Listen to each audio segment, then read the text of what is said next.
Bem-vindos de volta nesse vídeo a súmula 342, que é uma súmula que se relaciona diretamente com um princípio importante do direito do trabalho, que é o princípio da intangibilidade salarial.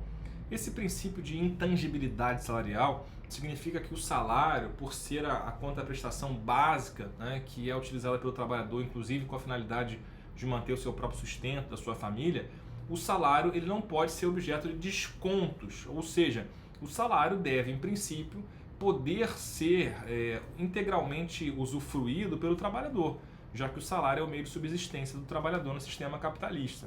Então daí vem essa lógica então de intangibilidade. O empregador, portanto, não pode fazer descontos no salário do empregado. Esse é o texto do artigo 462 da CLT.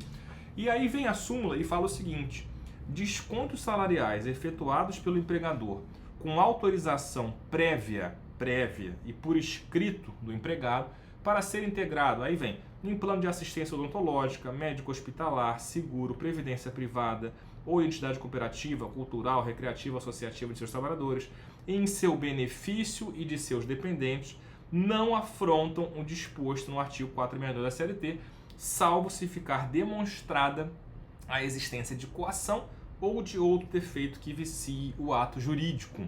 Tá? E essa súmula é complementada pela OJ 160 da SDI 1, que menciona inválida a presunção de vício de consentimento resultante do fato de ter o empregado anuído expressamente com descontos salariais na oportunidade da admissão. É de se exigir demonstração concreta do vício de vontade. Entendimento do TST, conjugando aqui a OJ 160 com a súmula 342, me parece um entendimento irretocável, um entendimento perfeito. Tá? Por quê? Porque ainda que seja na admissão, quando o trabalhador é contratado, a gente sabe que o contrato de trabalho, claro, é um contrato de adesão. Tá? Mas o que acontece na realidade prática, então as máximas da experiência demonstram isso, é que o empregado, né, muitas vezes ele vai ter essa opção. O empregador oferece certos convênios, certos benefícios, né, geralmente um plano de saúde coletivo, e esse empregado ele pode optar, então, por aderir àquele plano de saúde, àquele plano odontológico, de seguro, previdência, etc. Ele pode optar por aderir, o empregado adere ou não adere. Né? Até porque, do ponto de vista do empregador, o empregador não tem nada a ganhar, né, se ele, empregador, forçar esse, em princípio, tá? Estou falando aqui, claro que em princípio. É claro que no caso concreto a gente pode ter alguma diferenciação.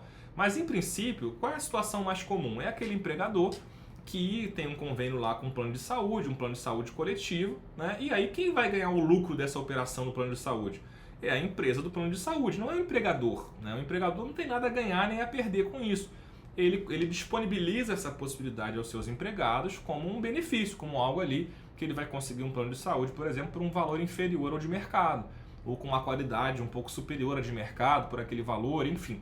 Né? Então essa que é a ideia básica, que o empregador não tem nada a ganhar, nada a perder, e aí o empregado tem essa opção de aderir ou não ao plano de saúde, odontológico, previdência, etc. É assim que geralmente acontece. E aí, portanto, se o empregado adere, né, mas a súmula exige, portanto, que seja um consentimento prévio, portanto, antes de fazer o desconto, né, antes de descontar, tem que ter autorização, né? E também por escrito, não bastaria uma questão meramente verbal, uma autorização meramente verbal. Então, uma autorização prévia por escrito, né, o empregado, portanto, aderiu, em princípio, ali livremente, é um ato livre da sua vontade e, portanto, não viola o princípio da intangibilidade. Porque o princípio da intangibilidade é aquela ideia de um desconto que é feito unilateralmente pelo empregador. Tá? Se o próprio empregado concordou com o desconto porque é benéfico para ele ter aquele plano de saúde, etc., é claro que isso aqui não viola o princípio da intangibilidade. Então, perfeito o entendimento do TST, né? E perfeito também quando o TST fala, olha, não é possível presumir, nesse caso, um vício de consentimento, nessa autorização que o empregado dá no ato da admissão, quando ele é contratado, e ele assina um documento lá autorizando o desconto do plano de saúde, por exemplo. Não se pode presumir uma coação aqui. Né? Qual é a base aqui jurídica disso? Máximas da experiência, aquilo que cotidianamente acontece.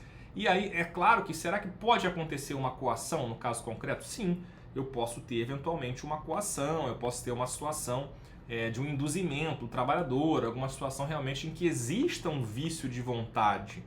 naquela adesão, né, na adesão a essa situação, né, essa situação de autorização de desconto. Mas o vício de vontade, quem vai ter que comprovar é o trabalhador. O ônus da prova vai ser do trabalhador. Ele vai precisar comprovar de alguma forma que foi coagido, por exemplo, a aderir àquele plano de saúde, né? Então, aí nesse caso, sim, seria possível que o trabalhador fizesse um pedido de devolução desses descontos. O pedido, nesse caso, no processo, vai ser um pedido de devolução dos descontos indevidos, tá? É isso que vai acontecer aqui, né? Mas aí depende da prova do vício da vontade. Em princípio, se presume verdadeira, se presume válida essa autorização, tá? E só para fechar aqui, para colocar aqui, digamos aqui, uma cerejinha do bolo, lembrar que a legislação atual permite também descontos no caso de empréstimos, tá? Não tem a ver com o tema da súmula em si, né? Mas tangencia também, porque tem a ver com a intangibilidade salarial, que é a Lei 10.820, salvo engano, de 2003. E essa lei é aquela lei que permite desconto em folha de pagamento no caso de empréstimos consignados, né? Até cartão de crédito foi incluído posteriormente, né? No patamar aí máximo de 35% da renda mensal do trabalhador e mais 5%, quer dizer, pode chegar até 40%, né? Esses 5% aqui específicos para cartão de crédito. É claro que isso aqui foi um lobby muito grande dos bancos, das instituições financeiras, né? Enfim, elas vão argumentar que isso beneficia também o público porque reduz o spread bancário, reduz a taxa de juros, né? Já que isso é menos arriscado para o banco consegue dar um empréstimo mais barato, esse vai ser o argumento, né? Mas é claro que isso beneficia essencialmente aqui as instituições financeiras, os bancos, e aí você pode ter esse desconto também no salário, que não está previsto aqui na súmula, mas é um desconto que vai ser em favor de um banco, de uma instituição financeira.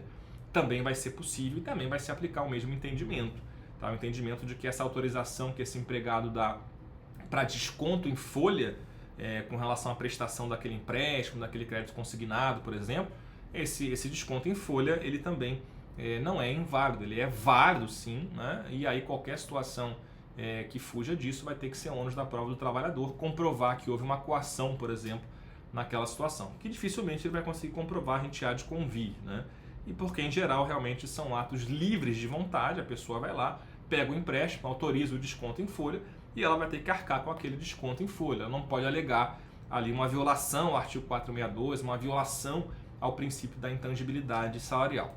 Maravilha, minha gente. Com isso, conseguimos fechar aqui mais uma súmula. A gente se encontra no próximo vídeo. Grande abraço.